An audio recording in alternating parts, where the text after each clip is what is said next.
আমি 2000 টাকায় বিক্রি হয়নি, কোনোদিনও হবও না, আমাকে কালিমালিপ্ত করা হয়েছে বললেন বিজেপি প্রার্থী রেখা পাত্র। তিনি ঠিক কি বলেছেন শোনাবো। আপনাদের এই বোনের নামে যে কালিমালিপ্ত করা হচ্ছে সেটা একটা মিথ্যে, সেটা আপনাদের হয়তো জানতে বাকি নেই। এই বোন কখনোই 2000 টাকায় কারোর কাছে বিক্রি হয়নি, আর হবেও না। কেননা এই বোন আপনাদের সাথে ছিল আর আজীবন আপনাদের সাথে থাকবে।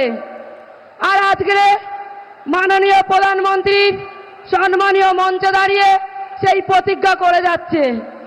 তাই আপনাদের কাছে আমি বেশি কিছু বলবো না, দুই একটা বক্তব্য রেখে আমার বক্তব্য শেষ করব।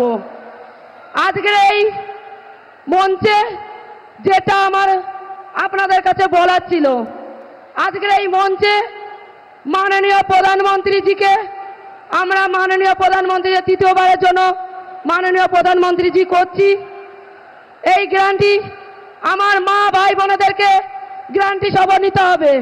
তাই আমার মা ভাইরা একবার এই গ্যারান্টি সভা আমাদের মোদিজি, মাননীয় মোদিজির নামে একবার জয় শ্রীরাম, জয় জয় শ্রীরাম। আর এই পশ্চিম বাংলায় আজকের যে তৃণমূলের ছোট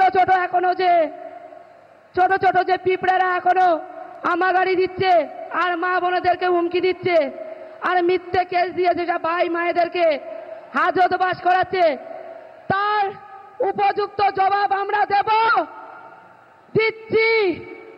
আমরা এই 2024-এর জুনের 4 তারিখে তার জবাব দেব। মাননীয় প্রধানমন্ত্রীজি ছিলেন আর তৃতীয়বারের জন্য প্রধানমন্ত্রীজি হচ্ছেন, আর এই বসিরহাট আমরা ওনাকে উপহার হিসেবে দিচ্ছি।